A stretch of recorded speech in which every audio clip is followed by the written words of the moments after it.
आपके अस्तित्व का आधार है।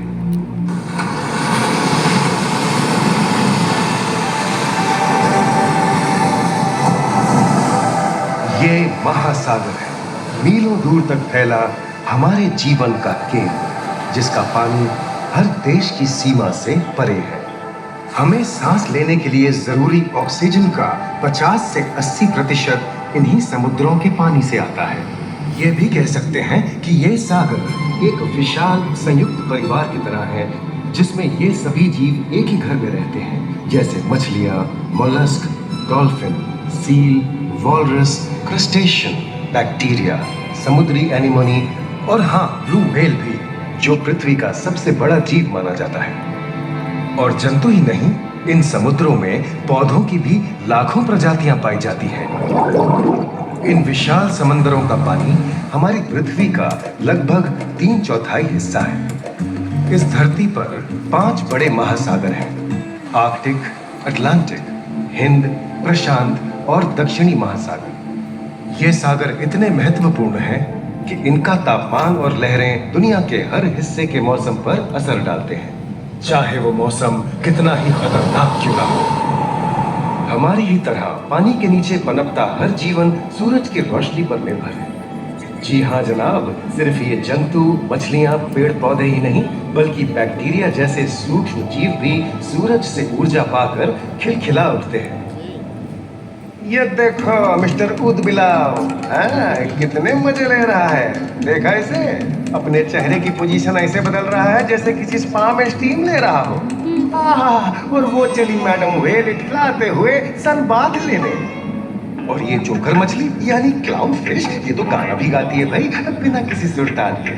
हाँ, ये राख समुद्री जानती है, और कोई खतरा महसूस होने पर ये कभी गुर्राती है और कभी चहकती है।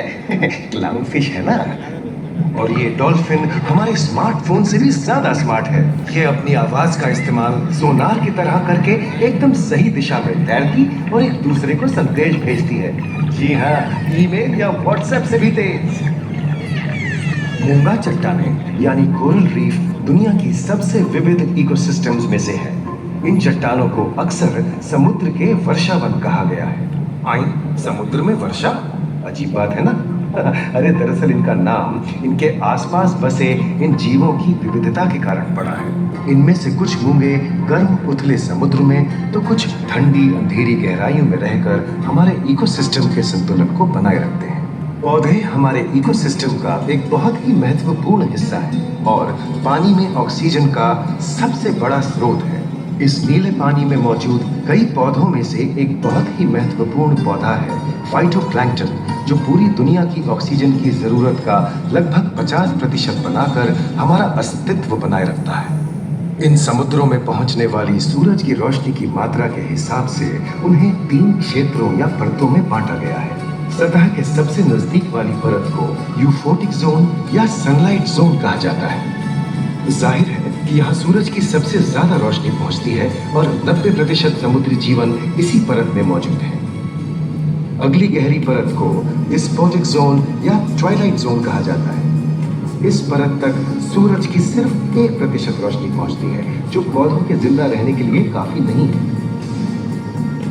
तीसरी और सबसे गहरी परत एफोटिक जोन या मिडनाइट जोन है। यहाँ सूरज की रोशनी बिल्कुल नहीं पहुंचती। ये परत पूरी तरह से अंधेरी और ठंडी होती है, बिल्कुल किसी हॉरर मूवी के सीन जैसे। ये कई जगह पर इतनी गहरी होती है कि यहाँ आसानी से माउंट एवरेस्ट जैसे ऊंचे पहाड़ भी समा सकते हैं। और इसकी सबसे गहरी जगह है प्रशांत महासागर में मरियाना ट्रेंच। महाद्वीपीय तटों के साथ लगे उथले समुद्री इलाकों तक पहुंचना आसान है, लेकिन ये समुद्र का सिर्फ 10% है। समुद्र की गहराई जितनी बढ़ती जाती है, उतने ही वहां के हैरत अंगेज जीव जिन तक पहुंचना मुश्किल होता जाता है। ये समुद्री जीव पहले तो अपनी खूबसूरती से आपको झलते हैं और फिर अचानक एक खतरनाक रूप ले लेते हैं, जिनसे बचना मुश्किल ही नहीं, नामुमकिन है। और ये क्या, अचानक ये रोशनी कहां से आई?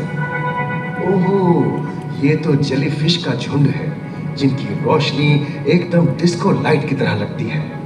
वाह, ये हुई ना बात। अब सभी बड़ी छोटी मछलियां इन चमचमाती डिस्को लाइट को देखकर पार्टी करने आएंगी। और फिर यही रोशनी उन्हें बेरहमी से दबोचकर उनका शिकार करके अंधेरे में वापस गायब हो जाएगी।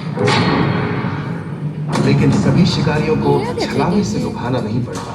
सबसे घातक शिकारियों में से है शार्क, जैसे ग्रेट व्हाइट और टाइगर शार्क।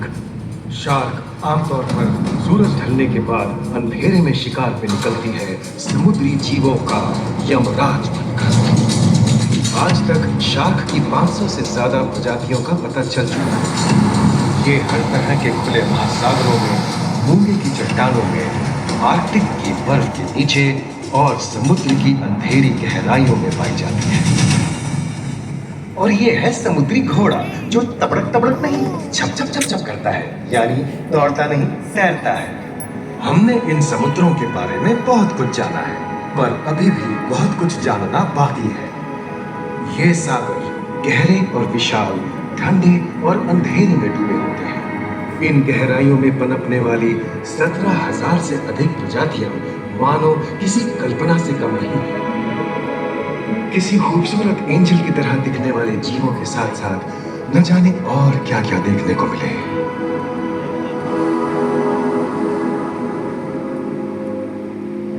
इन विशाल सागरों के इकोसिस्टम इनके बाहर तक फैले हैं। खारे पानी की खाड़ियां, समुद्रों, समुद्र तटों और नमकीन दलदली इलाकों तक। मानव जाति दशकों से प्लास्टिक, जहरीले रसायन, तेल और ऐसी कई चीजों को पानी में बहाकर समुद्रों को नुकसान पहुंचा रही है। कई समुद्री जीवों या मछलियों की दर्दनाक मौत और उनकी इस तड़प का जिम्मेदार हमारी मानव जाति ही है। पिछले कुछ दशकों में वैज्ञानिक पैमाने पर सामने आए खतरों में से एक बड़ा जलवायु परिवर्तन है, जिससे महासागर गर्म हो रहे हैं और ग्रीन हाउस गैसों की अधिकता और ऑक्सीजन की कमी के कारण इन समुद्रों का अम्लीकरण हो रहा है। सागरों के इस तरह गर्म होने से पानी का स्तर बढ़ गया है और बर्फ की चादर पिघल रही है।